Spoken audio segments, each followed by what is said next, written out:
কৃষকদের তো চাষ করা আলু এখন বর্তমানে উড়িষ্যাতে যাচ্ছে। এতদিন বাংলার চাষিদের চাষ করা আলু যেত, সিঙ্গুরে প্রচুর আলু চাষ হয় এবং বছরে একবার আলু চাষ করে যদি কারো পরিমাণ মতো জমি থাকে তিনি ভালো মতো খেয়ে উঠতে থাকতে পারতেন।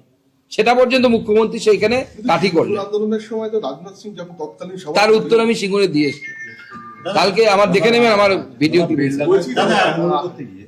জি24 ঘন্টার সময়মাইতি হাসপাতালে ভর্তি এবং পুলিশের কাছে কাতর আবেদন জানিয়েও কিছু হয়নি। না, আমি এটা বললাম তো, উল্লেখ করলাম। পুলিশ দেখেছে, শুধু দর্শক বলেছে।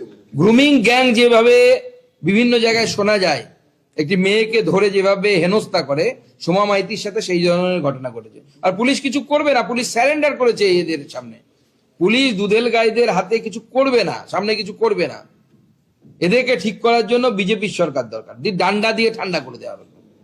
বলছি সিঙ্গুরে প্রধানমন্ত্রী সবার জন্য জায়গা দিতে অনিচ্ছুক কিছু কৃষক, কি বলবেন? এটা ওই বেচারাম মান্না আছে, বেচারাম মান্নার উস্কানিতে কিছু কৃষক পরবর্তী সময়ে হয়তো কিছু বলেছে, পুলিশ বুঝবে ওটা। পুলিশের যদি থাকে যে আমাদের পুলিশের যদি মনে হয় যে আমাদের এনওসি নেই, পুলিশ বন্ধ করে দেবে সভা, কোনো অসুবিধা নেই।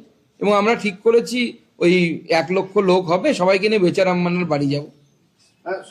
দাদা আগামীকাল বলছিলাম যে অনেক কটা সিট আপনি বলছিলেন 5,000 7,000 মার্জিন হয়েছে নো ম্যাপিং, কিন্তু নদিয়ায় দেখা যাচ্ছে 2,82,000 নো ম্যাপিং হয়েছে। তার মধ্যে সাউথের সিটটা 8টা সিট রয়েছে, 2,33,000 সামথিং এরকম হবে।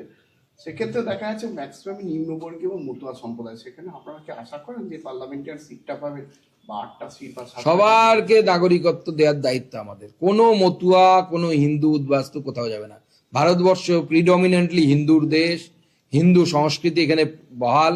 অন্য ধর্মের মানুষ থাকতে পারেন, কারণ হিন্দু মেজরিটি আছে বলেই থাকতে পারেন। যেখানে অন্য ধর্মের মেজরিটি, সেখানে আমরা থাকতে পারি না। তবু আমরা বলছি হিন্দু ধর্মের মেজরিটি আছে বলেই আপনারা থাকবেন, কোনো অসুবিধা নেই। কিন্তু এটা হিন্দুর দেশ। আমি তো ব্যক্তিগতভাবে মনে করি পৃথিবীর যে কোনো জায়গায় বাঙালি হিন্দু কোনো যদি বিপদে পড়ে, আজ থেকে 200 বছর পরেও যদি বিপদে পড়ে, তার ফিরে আসার যদি কোনো জায়গা থাকে, অধিকার থাকে, সেটা হচ্ছে পশ্চিমবঙ্গ।